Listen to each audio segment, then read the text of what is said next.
भाई और बहनों, 2024 का साल भारतीय जनता पार्टी के कार्यकर्ताओं के लिए एक मील का पत्थर है, माइलस्टोन है. மக்களே, இப்ப வரக்கூடிய 26ஆம் ஆண்டு தேர்தல் பாரதிய ஜனதா கட்சியின் ஒவ்வொரு தொண்டருக்கும் மிக மிக முக்கியமான, உயிர்ப்பான, அவசியமான ஒரு களமாகும். 2024 में ही मोदी जी तीसरी बार इस देश के प्रधानमंत्री बने हैं, लगातार तीसरी बार. அதே போல 2024ஆம் ஆண்டும் நமக்கெல்லாம் மிக முக்கியமானது. அப்போதுதான் நமது பாரத பிரதமர் மோடி அவர்கள் மூன்றாவது முறையாக இந்த நாட்டின் பிரதமராக பதவியேற்றுக் கொண்டார். और 2024 में ही ओडिशा में पहली बार पूर्ण बहुमत की भारतीय जनता पार्टी की सरकार बनी.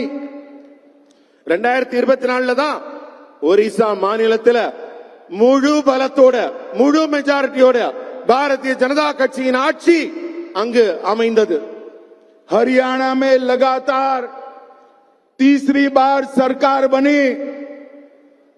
ஹரியானாலையும் அதே போல மிகப்பெரிய வெற்றியை அங்கு மூன்றாவது முறையாக பதிவு செய்யப்பட்டது. और महाराष्ट्र में अब तक की सबसे बड़ी विजय बनाकर भारतीय जनता पार्टी की सरकार बनी. அதே போல மகாராஷ்டிராவிலும் இதுவரை இல்லாத அளவிற்கு மிகப்பெரிய வெற்றியை பாரதிய ஜனதா கட்சி பதிவு செய்திருக்கிறது. और 2025 में 27 साल के बाद दिल्ली में केजरीवाल जी को हटाकर भारतीय जनता पार्टी की सरकार बनी.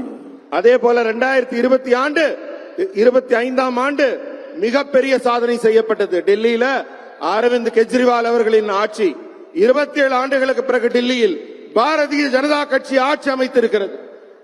और 2025 में दिल्ली में सरकार बनी, 26 में तमिलनाडु की बारी है. 25ல டெல்லியில எப்படி ஆட்சி அமைச்சோமோ அதே போல நண்பர்களை 2026இல் தமிழகத்தில் பாரதிய ஜனதா கட்சியின் ஆட்சி கண்டிப்பாக மலரப் போகிறது.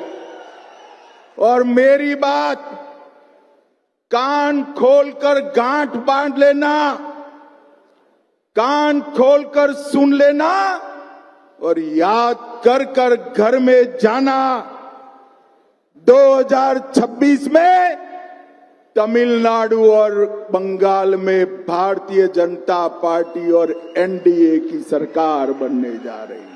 எல்லாரும் கவனமா கேளுங்க. உங்க காதுகளை திறந்து வைத்து நான் சொல்வதை கவனமாக கேளுங்கள், குறித்து வைத்துக் கொள்ளுங்கள்.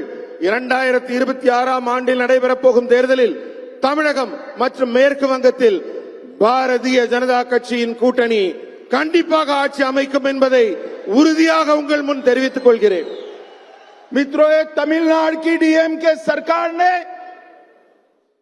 भ्रष्टाचार की सारी हदें पार कर दी है. இங்க ஆட்சியில் இருக்கிற திமுக ஊழல் ஊழல் ஊழல் என்று ஊழலில் தான் திளைத்துக் கொண்டிருக்கிறது. मोदी जी ने गरीब तमिल नागरिकों के लिए भेजा 450 करोड़ रुपया का पोषण का किट. उन्होंने एक कंपनी को देकर बहुत बड़ा घपला किया और गरीबों के पेट पर लात मारने का काम किया है.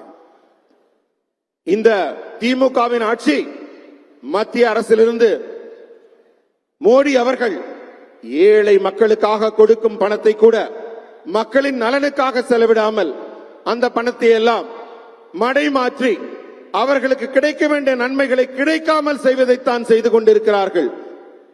4600 करोड़ रुपए का रेती का खनन का घोटाला किया. आज तमिलनाडु का गरीब से गरीब आदमी एक कमरा भी ज्यादा बनाना है तो महंगी रेत खरीदकर ये डीएमके पार्टी की तिजोरी में पैसा जाता है. இன்றைக்கு இந்த திமுக ஆட்சியில ஏழைகள் விலைவாசி ஏற்றத்தாலும் அவங்க வாழ்வாதாரங்களுக்கு ஏற்பட்டிருக்கும் அச்சத்தாலும் அவர்கள் வாழ முடியாத சூழலில், அவர்கள் மத்திய அரசின் திட்டங்கள் கிடைக்காத சூழலில் தவித்துக் கொண்டிருக்கிறார்கள்.